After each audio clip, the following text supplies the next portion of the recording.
unaweza, hakuna jambo lililo gumu la kukushinda.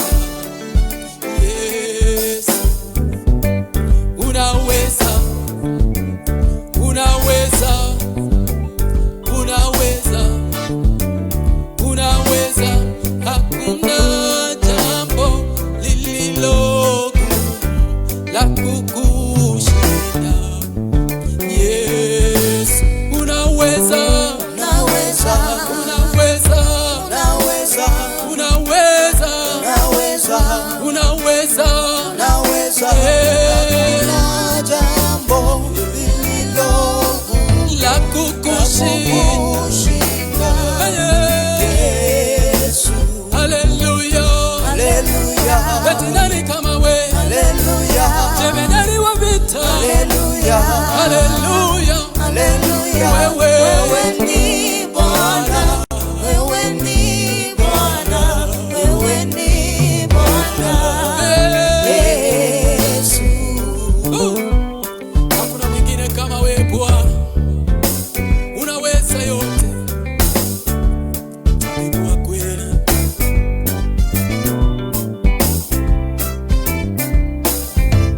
Asante Bwana. Unaweza, naweza, eti nani kama we? naweza, Umefanya yote, naweza, Jehova Shama. naweza. Hakuna jambo lililo gumu La kukushinda. Naam, karibuni sana kwenye kipindi chetu cha ukuaji kwa neno. Ningependa sana kusema our viewers and our listeners, popote mlipo, sisi tunawapenda sana. Hayawi huwa tulikuwa tumetangaza kwamba tutakuwa kwenye studio hii tena muda ambao umepita labda siku 7 hivi. Tulikuwa hapa siku ya Jumamosi tukijadili kitabu cha Mathayo 3. Kwa hivyo leo tunajadili kitabu cha Mathayo sura ya 4. Karibuni sana. Tunafurahi sana kwa pamoja nyinyi vile mko pamoja na sisi, na ni mimi wako Ben Oko mwalimu, pamoja nami dada yetu Frida. Mhm. Daphne. Daphne Frida. Karibuni sana sana sana, kwa sababu huu ni muda mzuri sana. Mimi huwa naupenda sana nikisikia kwamba ni kufunza neno ama kupata wosia hapa na pale kuhusu tu habari za ufalme wa mbinguni. Huwa nafurahia sana sana, na najua kule kwenye mko nanyi pia mnafurahia kipindi chetu ambacho ni kipindi tunakienzi sana sana sana. Tunawapenda kwa sababu nyinyi kama hampo, basi sisi basi tunaona ni kama tutakuwa na upweke. So usikose kuingia kwenye kipindi hiki kila wakati. Kwenye chati zetu unaweza kuweka labda jambo la kuhimiza hapa na pale ili tuweze kufurahia kwa pamoja. So tutaenda moja kwa moja tukisomewa neno. Tutaanzia dada yetu Frida, alafu tutaelekea kwa Daphne. Haya, nami nitasoma kwa lugha ya Kimombo. In the book of Matthew chapter 4 verse 1. And the Bible says, Yeah. Then the Spirit led Jesus into the desert to be tempted by the devil. After spending 40 days and nights without food, Jesus was hungry. Then the devil came to him and said, If you are God's son, order these stones to turn into bread. But Jesus answered, The scripture says, human beings cannot live on bread alone, but need every word that God speaks. Then the devil took Jesus to Jerusalem, the holy city, set him on the highest point of the temple, and said to him, If you are God's son, throw yourself down, for the scripture says, Allah. God will give orders to his angels about you. They will hold you up with their hands, so that not even your feet will be hurt on the stones. Kweli. Jesus answered, But the scriptures also says, Yeah. do not put the Lord your God to the test. Mm-hmm. Then the devil took Jesus to a very high mountain Yeah. and showed him all the kingdoms of the world in all their greatness. Sure. All this I will give you, the devil said, if you kneel down and worship me. Allah. Then Jesus answered, go away, Satan. The scripture says, worship the Lord your God and serve him alone. Mm-hmm. Then the devil left Jesus, and angels came and helped him. When Jesus heard that John had been put in prison, he went away to Galilee. He did not stay in Nazareth, but went to live in Capernaum, a town by the Galilee, by Lake Galilee, in the territory of Zebulun and Naphtali. This was done to make what the prophet Isaiah had said come true. Land of Zebulun and land of Naphtali, on the road to the sea, on the other side of the Jordan. Sure. Galilee, land of Gentiles. Mm-hmm. Amen. Tuendelee. Let's continue with the reading. The people dwelling in the darkness have seen a great light, and for those dwelling in the region and shadow of death, on them a light has dawned. From that time Jesus began to preach, saying, repent, Repent. for the kingdom of heaven is at hand. While walking by the Sea of Galilee, he saw two brothers, Simon, who is called Peter, and Andrew, his brother, casting a net into the sea, for they were fishermen. Continuation 19. And he said to them, follow me, and I will make you fishers of men. Immediately they left their nets and followed him. And going on from there, he saw two other brothers, James, the son of Zebedee, and John, his brother, in the boat with Zebedee, their father, mending their nets, and he called them. Immediately they left the boat, and their father immediately they left their boat and their father and followed him. And he went throughout all Galilee, teaching in their synagogues and proclaiming the gospel of the kingdom and healing every disease and every affliction among the people. Sure. So his fame spread throughout all Syria, and they brought him all the sick, those afflicted with various diseases and pains, those oppressed by demons, epileptics, and paralytics, and he healed them. And a great crowds followed him from Galilee and the Decapolis, and from Jerusalem to Judea, and from beyond the Jordan. Wow. Amen. Wow. We thank God. We thank God.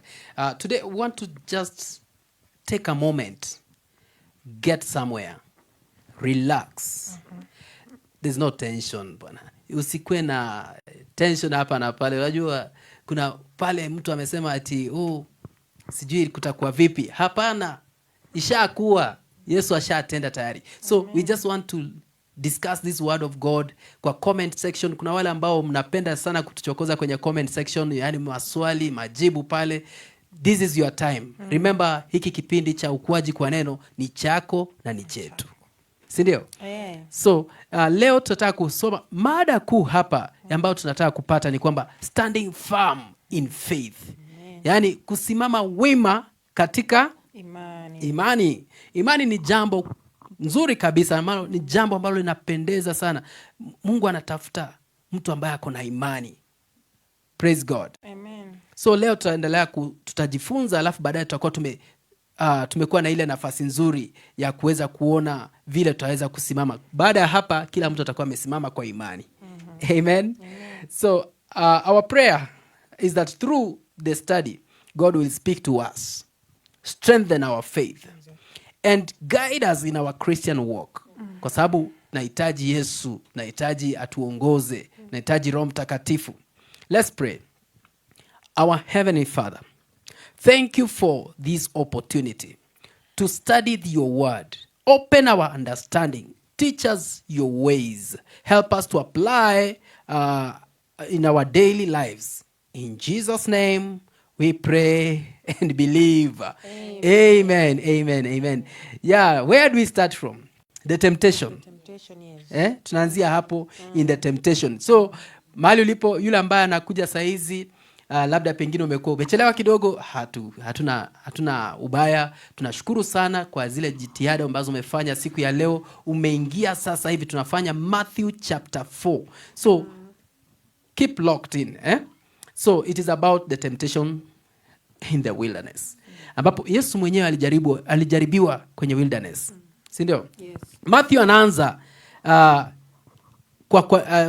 kuna kili mambo haya. Inaanza kwa Yesu kuongozwa na Roho kwenda jangwani ili ajaribiwe. Na yeye ni mwana wa Mungu. Ajaribiwe na nani? Shetani. Sheto. So baada ya kufunga siku 40 usiku na mchana. Yesu alikuwa njaa. Una imagine hiyo njaa.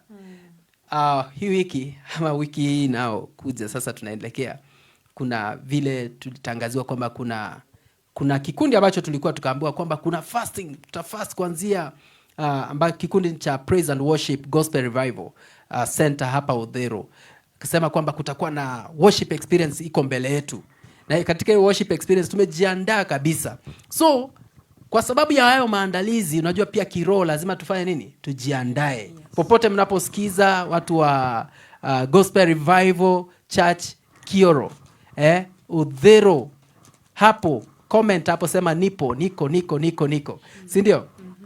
Na tunajua hiyo worship experience itakuwa ya kufana sana. Tutaendelea kuwajuza mengi kuhusu hiyo. Lakini nasema kwamba tutakuwa na prayer and fasting kuanzia Wednesday hadi siku 3. Kuanzia Wednesday itafika lini?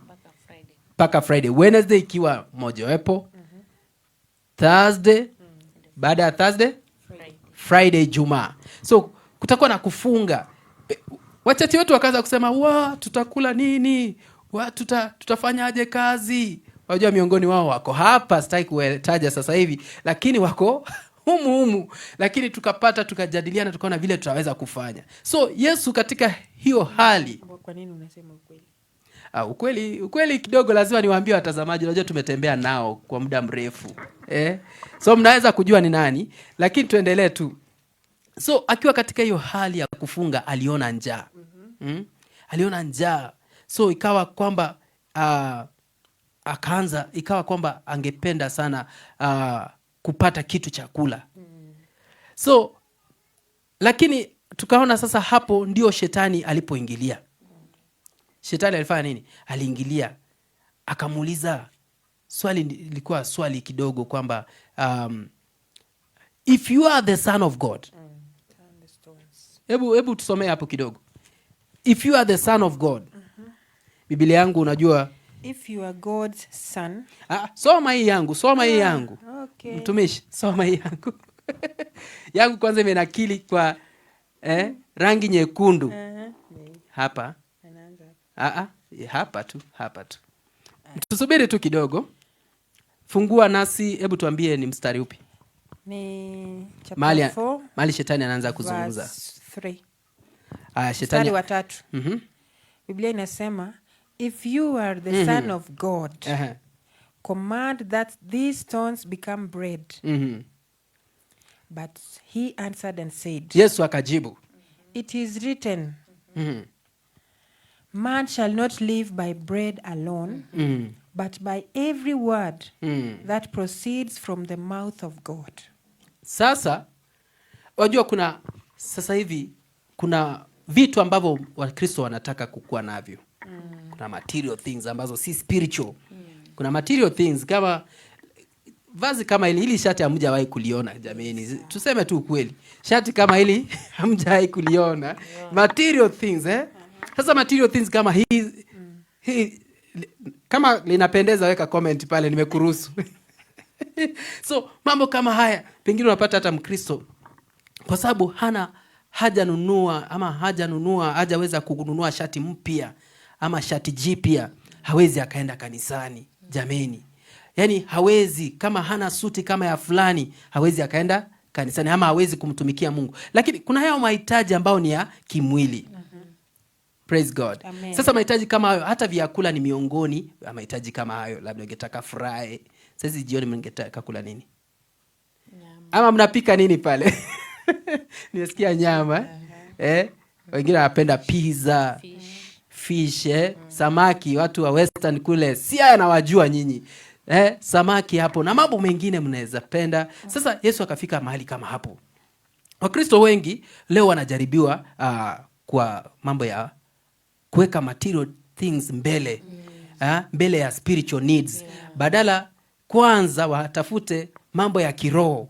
Mambo ya spiritual, mambo ya kimwili yanatangulia. Yani usipopata hii basi hautapumzika hadi uweze kupata labda mambo kama hayo. Uwezi ukaangazia mambo ya kiroho.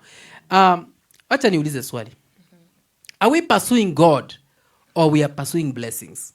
Unajua kuna vitu kama hivyo. Kuna vitu, unajua kama mambo haya Biblia inasema kwamba mambo kama hayo utaongeze ama utazidishiwa. Je, tukijiuliza, are we pursuing God ama tuna pursue material things ama baraka? Mimi nataka nikuwe na gari kama ya fulani. Mimi nataka kufanya hivi. Ama Mungu, nibariki ndio niweze kuhubiri. Nibariki ndio niweze kufanya hivi. Unaona mambo kama hayo. Do we read God's word as seriously as we look for food and money? Hiyo ni jambo tu tunajiuliza. Yani katika ile ratiba yako. Kama leo tumeweka inaitwa nini? Unajua tumefanya kipindi kama hiki tuweze kujadili neno. At least wewe unatufuata. Wewe tayari umetenga muda. Wewe umetenga muda huko mahali pazuri kabisa. Umetenga muda kwa ile, licha ya kukuwa na mambo hapa na pale, kuna shughuli watu wamekuwa nazo. Kuna wengine leo kama Saturday Saturday leo huwa watu wanafanya nini kwenye mtaa hapa na pale. Saturday siku kama leo unapata watu wengi ni siku ya kupumzika. Watu wanapeleka familia kujienjoy.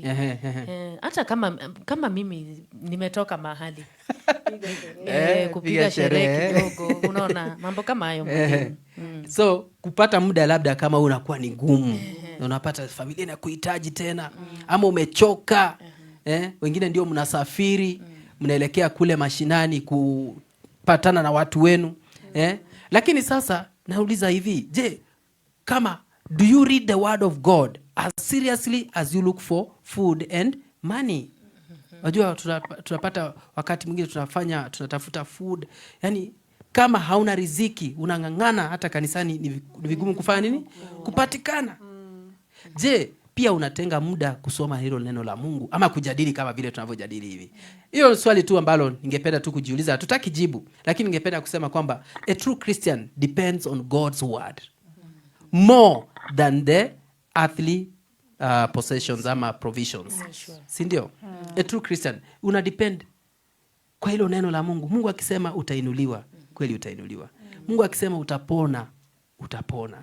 Mungu akisema kwamba hata kuacha, shikilia hilo neno. Praise God. Temptation ya pili, ningependa mtu atutafutie hapo. Na kama uko pale unaweza andika hiyo verse ambapo tuna temptations ya pili kwenye chat zetu pale. Weka kidogo, andika labda vile na maoni yako, ndio tutaendelea kuyafuatilia. Amen. Nani amepata? Temptation ya pili. Then iko katika mstari wa 5. Mstari wa 5. Yes. So Mathayo 4 mstari wa 5. Ndio. Then the devil took him up into the holy city, set him on the pinnacle of the temple, and said to him, if you are the Son of God, throw yourself down, for it is written, he shall give his angels charge over you. And in their hands they shall bear you up, lest you dash your foot against a stone. Hey. Jesus said to him, it is written again, you shall not tempt the Lord your God. So nimekuja kugundua kidogo kuna waumini ambao wanasema Mungu, nataka kuona ishara ndio nifanye kitu fulani. Demand signs before you trust, ndio niamini ni wewe.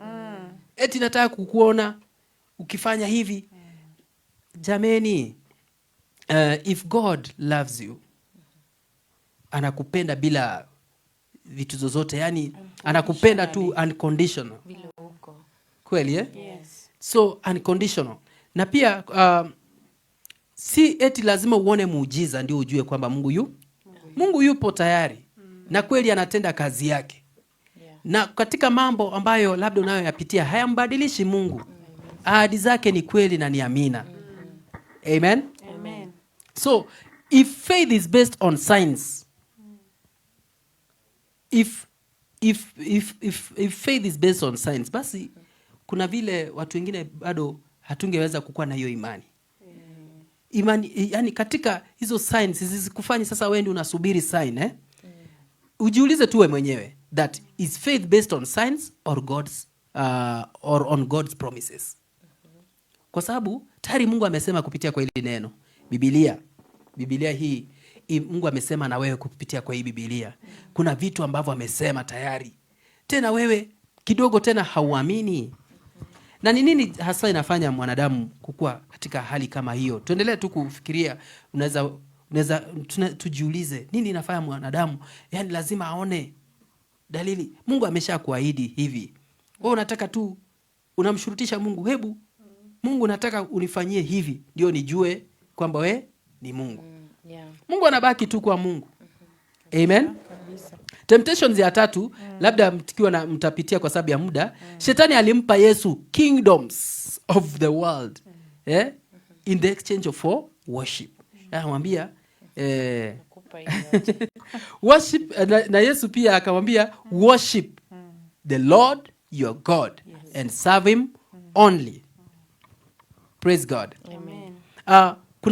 Kuna wengi ambao tuna compromise maisha yetu ama imani yetu kwa sababu ya pesa, kwa sababu ya fame, power, ama hata relationships. Unasema sasa mimi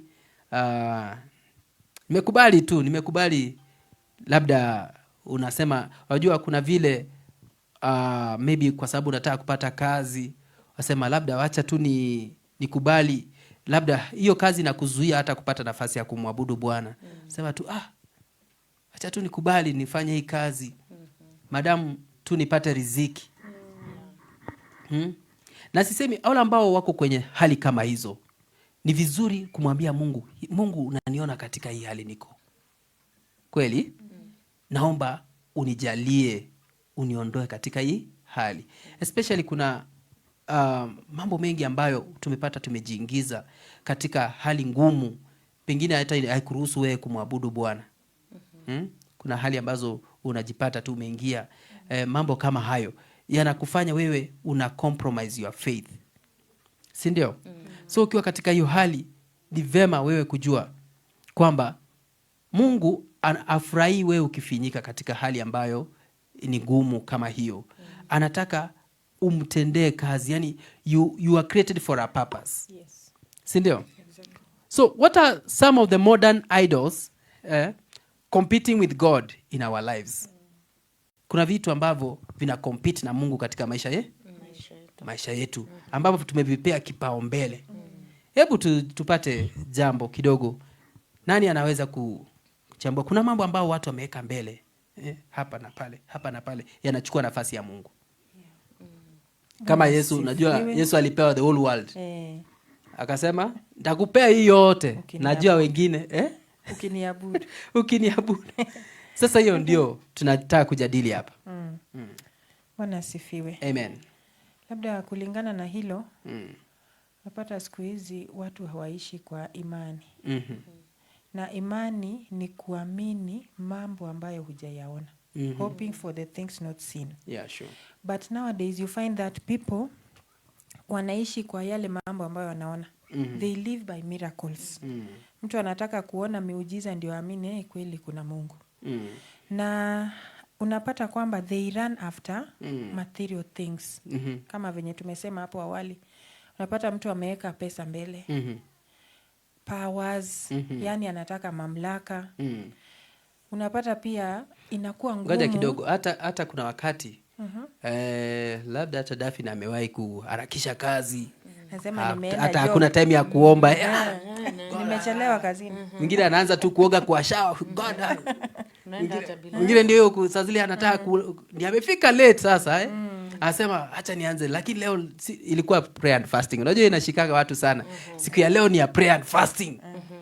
We kidogo umeingia kwa shughuli 1 2 3, mchana ndio, jioni ndio, haya hauku pray wala hauku fast. Ulifast lakini hauku fasting labda ulifanya kwa sababu ulikuwa busy, haukuweza kuangalia. Hunger strike. Hiyo inaitwa hunger strike. Hiyo hukuomba. Sioni kama Sasa hiyo sasa kidogo umefika jioni, tutakuwa na mkutano wa kuconclude labda saa 3 usiku unaenda. So wendi sasa hapo ndio unaanza kusema sasa wacha nifanye dakika tu kidogo tu niweze niombe ndio hiyo kidogo wacha niingie kwenye bedroom. Hapo ndio nitaombea vizuri, sitaki nipate interruption. Unajua kuna watu wanakuja hapa kidogo, ama niende tu bedroom. Unaangalia ndio iko kitanda, wewe umechoka. Nitaomba vizuri kama nimejiekelea vizuri, nafaa kuwa comfortable, unajiekelea unaanza kuomba. Mkutano utaweza kwenda kweli? So baadaye unapata hata kuomba utajipata ni asubuhi ama usiku kabisa. Mbona sijajifunika blanketi? So mambo kama hayo. Na pia niongeze mwalimu, watu wanapea kipaumbele familia. Ndio tulikuwa tumemkatiza Frida, pole sana. Pole. Tuendelee. Endelea. Asante. Nilikuwa nasema ya kwamba unapata watu tumeweka kipaumbele familia zetu. Tunamsahau huyu Mungu. Na kuna wakati ambapo unapata ya kwamba ulikuwa unaambia Mungu nikioa ama nikioleka. Sasa kama mimi hapo naona niko na kitu hapa, inamaanisha mimi si pete ndio itaka kitu. Sasa nikishaweka hii kitu, mnaona hapa, naona karibu hata Frida ako nayo. Hiyo inamaanisha ya kwamba niko na familia. Nikishapata familia, ile kesha nilikuwa naenda naachana nayo, nasema mtoto sijui nini. So unapata ya kwamba familia inachukua. Lakini si mtoto ni wewe umshughulikie. Mtoto nitamshughulikia mwalimu, lakini kuna yale ambayo unafaa kuangalia wakati ambapo unashughulikia mtoto. Mungu ndio baba ya huyo mtoto. Sisi ni waangalizi tu. Kwa sababu akisema huyu mtoto asiishi, huwezi mpea uzima. Hata nywele. Kwa hivyo unamaanisha ujipange pia. Yes, unapopea watoto wako ama mke wako ama bibi yako nafasi kubwa, hapo kwa bibi. Usimpe nafasi kubwa ushinde ya Mungu. Pangana vizuri, create time, pray together, educate your children on how to honor the Lord. Okay. Yani tenga tu muda hata ku raise the family wakimcha Mungu, sio? Na isikuwe sababu ya wewe kutoenda kuserve. Kweli. Enda na huyo mtoto. Amen. So wazazi mnasikia popote mlipo, jaribu tu kwenye ratiba yako uweze kuona vile unaweza kubalance mambo hapa na pale. Isikuwe inakuzuia kumuitia Mungu, isikuwe inakuzuia kufanya kazi ya Mungu, evangelize. Na pia jukumu lako wewe mzazi kukuza hiyo familia katika kiungu. So turudi kwa Frida. Nikimalizia nilikuwa nasema kwamba unapata hata mtu anasema leo sitaenda kanisani kuabudu. Kwa nini? Kwa sababu nimeitiwa kibarua mahali. Unapata kwamba shughuli zinakuwa mingi. Sasa hata unasahau Mungu. Unasahau ni huyo Mungu amekufungulia hizo njia. Na pia mahitaji, kama dadangu amesema hapa hivi, ukipata pesa zako usisahau kupea Mungu sehemu yake. Ameitisha tu 10%. Okay. So kwanza ili swala la 10%. Hilo swala la 10% tutaliguzia siku nyingine. Tuendelee. Pia hapa kwa Temptation of Jesus nimeona kwamba shetani alikuwa anajua scriptures. Kabisa. Walijibizana hapa na Yesu akamwambia, and the scripture also says do not put the Lord your God to test. So pia sisi kama Wakristo tunapojaribiwa tujiulize, je, tuko na neno ya kulipinga hilo Kwanza hapo kwa jaribu la neno. shetani? Neno. Kwa sababu Biblia iko na jibu la kila Sasa jambo hapo katika maisha umegonga yetu. ndipo. Kwa sababu ona vipindi kama hivi vinakuja tu free. Neno ndilo hili. Hili litakusaidia kwa sababu majaribu yanakuja. Lakini neno lipi liko ndani yako? Ndio. So wacha tuende kwa upesi kwa sababu muda pia unataka kutupa kisogo. Nataka kusema kwamba a believer who knows God's word is better equipped. Yeah. Vile umesema hivyo to overcome temptation. Yes. So jua tu neno. Mpendwa popote ulipo unapotazama, hili ni somo nzuri sana ambalo linakukuza wewe, ndio inaitwa ukuaji kwa neno. So kwa sababu ya mambo huwa yanakuja. Lakini kila kitaweza kukusaidia kusimama ni neno la Mungu. Kweli? Kabisa. So Yesu anaanza ministry. Anaanza ministry kwa kusema kwamba alienda kuanza kuwaita watu. Si ndio? Hangefanya peke yake. Unajua ni vizuri kulikuwa na mambo kama, unajua huduma ni ngumu. Hata wewe mtumishi wa Mungu usijifanyie peke yako hapa na pale. Yesu mwenyewe ilibidi hawatafute hawa ndio wafanye, hawafunze, awape hiyo vision. Wewe ni mchungaji mahali, usijiue na kazi mingi. Tafuta watu, kuza watu ambao watakusaidia katika hii huduma. Kuna yule ambaye atakusaidia sehemu moja, mwingine advice moja hapa na pale. Usijitakie mambo makubwa kwa sababu mambo ni mengi. Yatakuchosha. So Yesu alienda kwanza na akaanza kuwatafuta. Alianza kuwaita wale hao mitume. Si ndio? The disciples. Alianza nani? Kuna mtu ako pale? Alianza na Petro mwenyewe. Alafu two brothers who are fishermen. Simon called Peter and his brother Andrew. Catching the fish in the lake.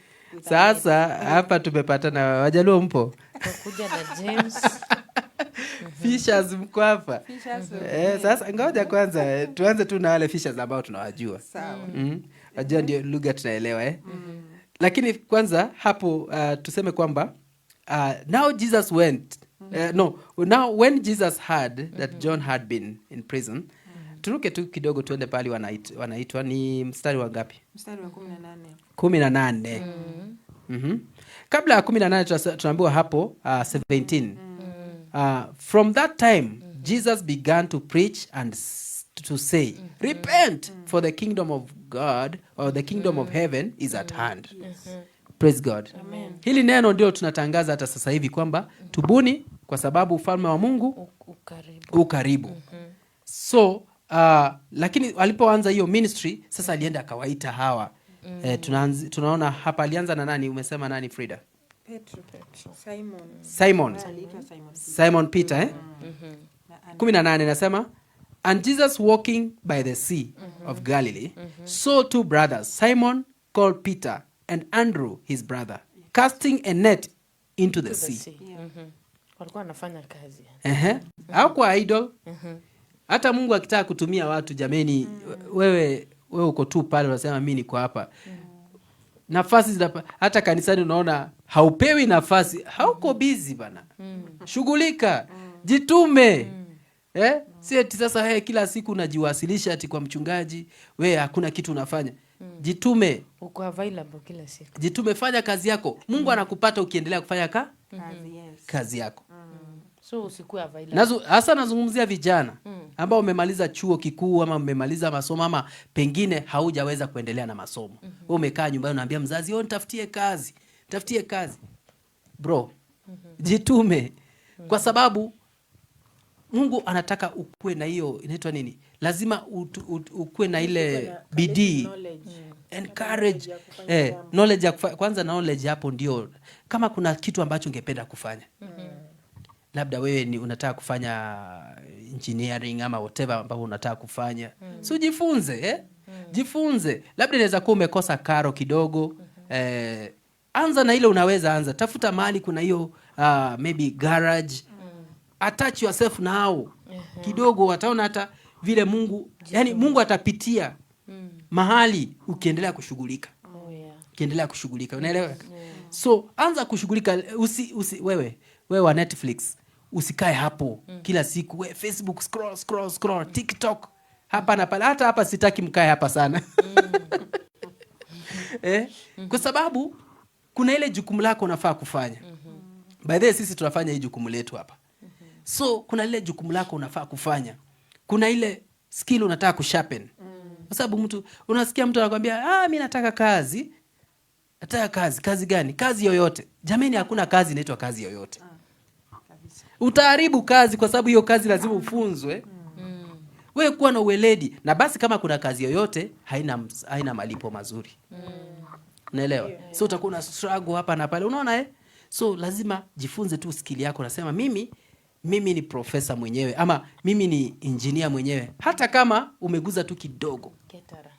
Mimi ni ketara, unaelewa? Kama hapa sasa tuna ketarers hapa.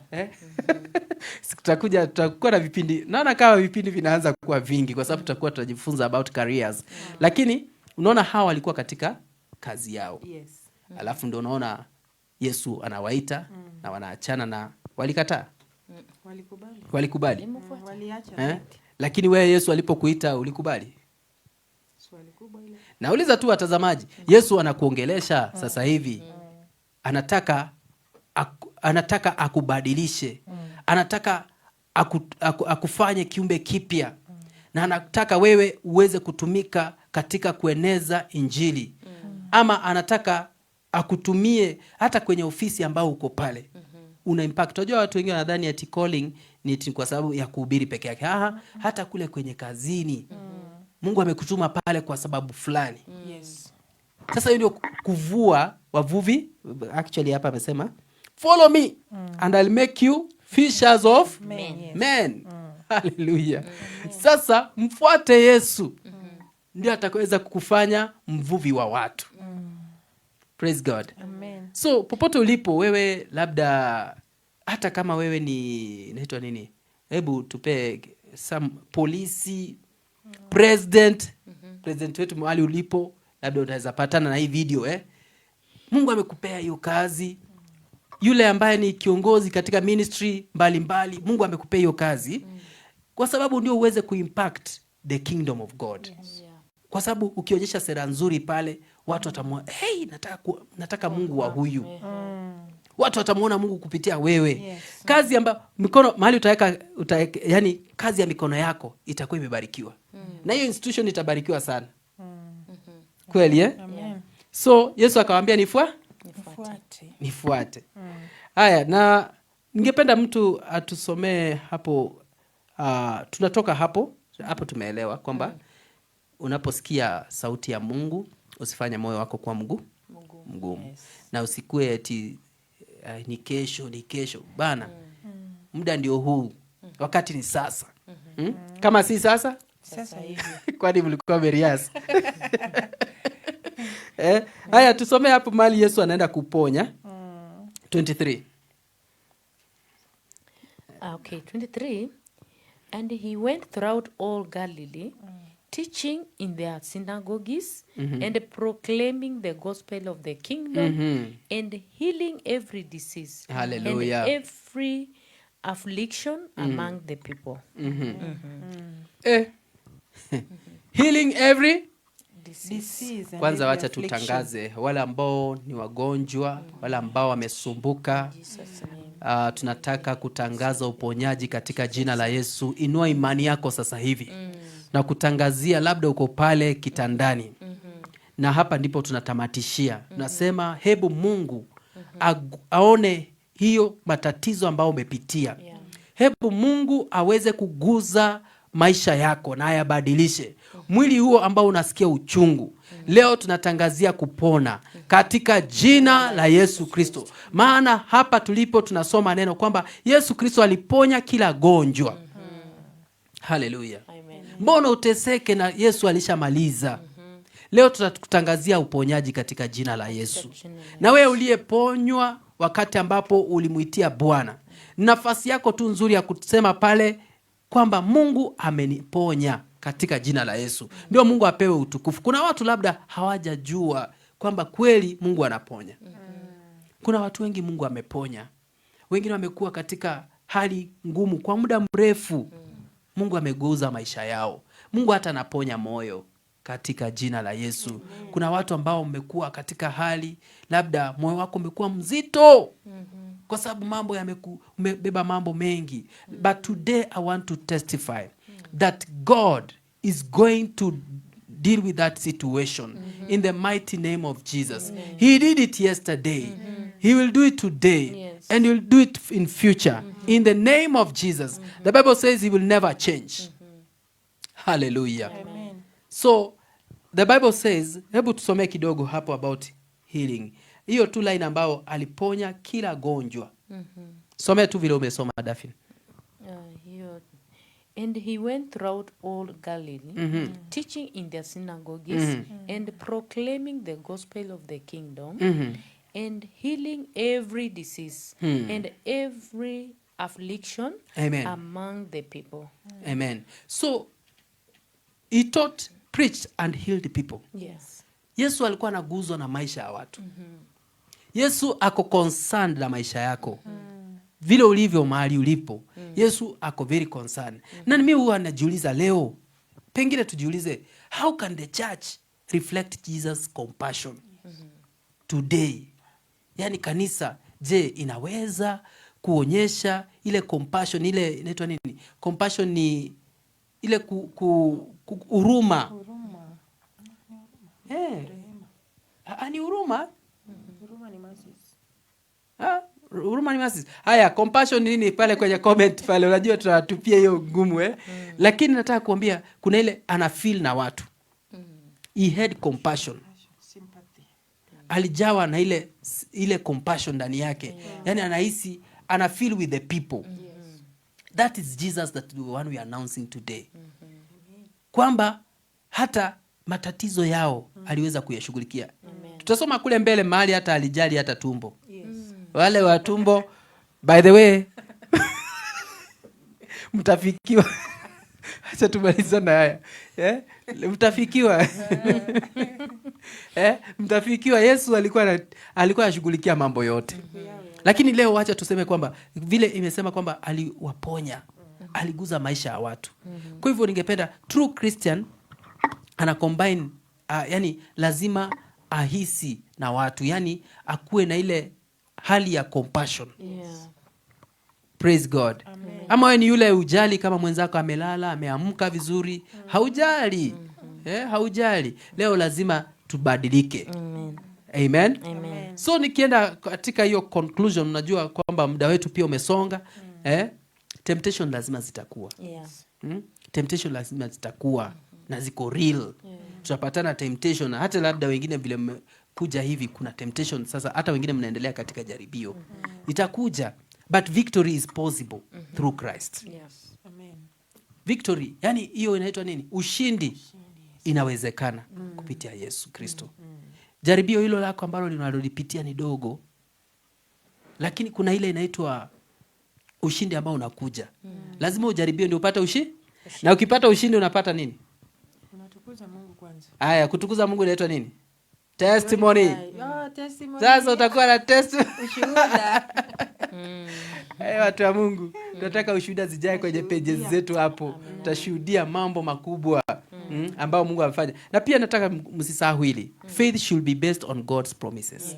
Imani lazima ijengwe kupitia kwa promises za Mungu. Ahadi.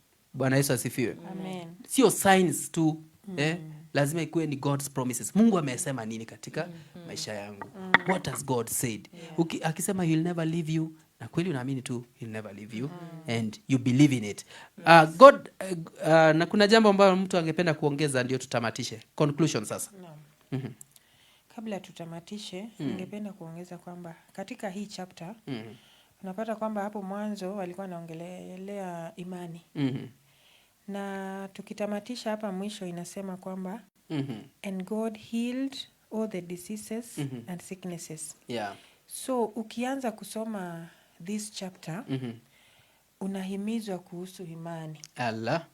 Unahimizwa kuhusu imani, ndiposa ukikutana na temptations you have that faith. Yes. uko na imani. Alafu hapo mbele tena ukigonjeka upate na magonjwa, you still have that faith. You have undergone through the temptations. Na unajua kwamba kwa Yesu yote yanawezekana. Na pia yeye anaponya magonjwa yote. So kitu muhimu hapa naona ni imani. Na tushike neno. Ni neno gani unatembea nalo? Kama kwa mfano unapoenda kupanda Kwanza mimi nimeshika matatu. hili neno nisamee. Unajua samee, kuna watu ni wagumu sana kusema Kuomba nisamee. msamaha. Hata kwa wanadamu umekosa kuomba msamaha. Na hata kwa Mungu pia inakuwa gumu. Unakwasa mtu na unaenda tu. Kuwa mwepesi wa kuomba msamaha. Mwambie tu nimekosea. Hata kwa Mungu naambia Bwana nimekosea. Ndio. Mbele zako na mbele za wanadamu. Naomba unirehemu. Naomba unifanye ni urejeshe uhusiano. Sio? Haya. Na pole, malizia alafu ndio tuende Dafini your parting shot alafu ndio Sasa tumalize. nilikuwa namalizia nikisema kwamba kwa mfano unapoenda kupanda matatu, huwezi enda bila fare. Leo lazima ungeka matatu nilijua. Huwezi enda bila bus fare kwa sababu utafika mahali unaenda. So ni kama pia bus fare yetu hapa ni imani na neno la Mungu. Tushike hizo mbili na tutapata kuongozwa na Bwana. Kweli. Barikiwe sana. Asante dada Frida, na ningependa Dafin pia muda umeyoyoma dakika moja hivi. Asante. Mi ningependa kusema ya kwamba nimekuja kugundua ama hili neno limenifanya kujua shetani pia anajua neno. So ukisema kwamba nitamshinda tu kwa neno peke yake, pia yeye ako na verses. So unaposoma neno kuwa na revelation, kwa sababu shetani pia anakujaribu. Akikujaribu atakwambia neno. So unaweza pata hapa nje kuna manabii wa uongo, atakutajia mambo. Unaona hii ameguza tu Mathayo chapter sijui 2 na wewe unaona yenyewe huyu ni mtumishi wa Mungu. So tuweze kutofautisha na kusikiza sauti. Na hiyo tutaweza wakati ambapo tutakuwa kwa neno. Ndio maana hiki kipindi cha kuwa katika neno linatuvuta ama linatuonyesha ni jambo ambalo linatufunza jinsi ya kujua neno kwa undani. Si kusoma tu, bali kujadiliana. Practical, Yes. Kama mimi sasa nimejua shetani, pia yeye anajua neno. Kabisa. So ninaposoma neno, wacha Mungu anipee ufunuo. Your revelation. Yes. Kabisa. Asante sana. Hey. Basi watazamaji, nataka kuwaomba tu tufungie hapo, lakini nashukuru sana, hili neno ni tamu kabisa, kwa sababu mnaona tu vile muda umeenda muda umesonga, lakini tunashukuru Mungu kwa sababu yako wewe. Neno liko pale, enda kwa Biblia yako, endelea kujadili. Comment bado tunaendelea, iko live kabisa, weka comment zako hapo ili tukaweza kujadiliana. Tunataka kugrow, wewe unataka kugrow. Baadaye tutaendelea, tutakuwa kitu ambacho kizuri kinachopendeza mbele za Mungu. So nataka tu tumalize kwa kusema ombi. Wacha tuombe. Heavenly Father, thank you for teaching us through Matthew chapter 4. Help us overcome temptations, remain faithful in your word, and follow Jesus wholeheartedly. Strengthen every believer watching and listening today. May our lives glorify you in all that we do. In Jesus' name, we pray and believe. Amen. Amen. Amen. God bless you. God bless you very much. Tunawapenda sana popote mlipo. Nataka kuwatangazia kibali cha Bwana, natangazia jioni njema. Mnapojiandaa kwa sababu ya kanisa ama kujiandaa kwa sababu ya mambo yote. Kuna wale ambao umetoka kanisani leo, kuna wale ambao umejiandaa mko tu na mambo yenu kidogo. Mungu awabariki na asante kwa kujoin katika hiki kipindi cha ukuaji kwa neno. Tena next Saturday tuko hapa kuanzia 7:30 up to 6:10. Leo imezidi kidogo, lakini nataka kuamini kwamba tumefanya jambo nzuri. Mungu akubariki sana. Kesho asubuhi kuna ibada ya mapema. So hapa asubuhi usihangaike uko pale labda unadhania nitaenda wapi kanisani, where will I go to fellowship. Asubuhi kabisa wewe rauka, na hapo ukiangalia The Chosen Ministers Band hapo kwenye Facebook bado tutakuwa na ibada ya mapema, inaanza 2:30 hadi 3:10. Utakuwa umebarikiwa na utaenda kama umebarikiwa. Producer wetu, kuna nyimbo ambazo tuko nazo ambazo zinafurahisha sana kwenye YouTube channel. Enda pale kwenye YouTube channel inaitwa The Chosen Ministers Band Official. Utapata nyimbo kadhaa. So Mungu akubariki. Bye bye. Bye bye. Good night.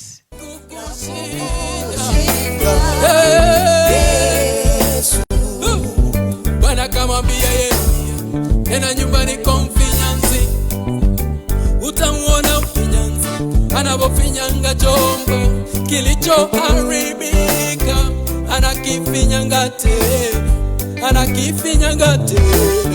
jinsi apendavyo yeye. Bwana kamwambia Yeremia, nenda nyumbani kwa mfinyanzi, utamuona nani kweli, utamuona mfinyanzi anavyofinyanga chombo kilichoharibika, anakifinyanga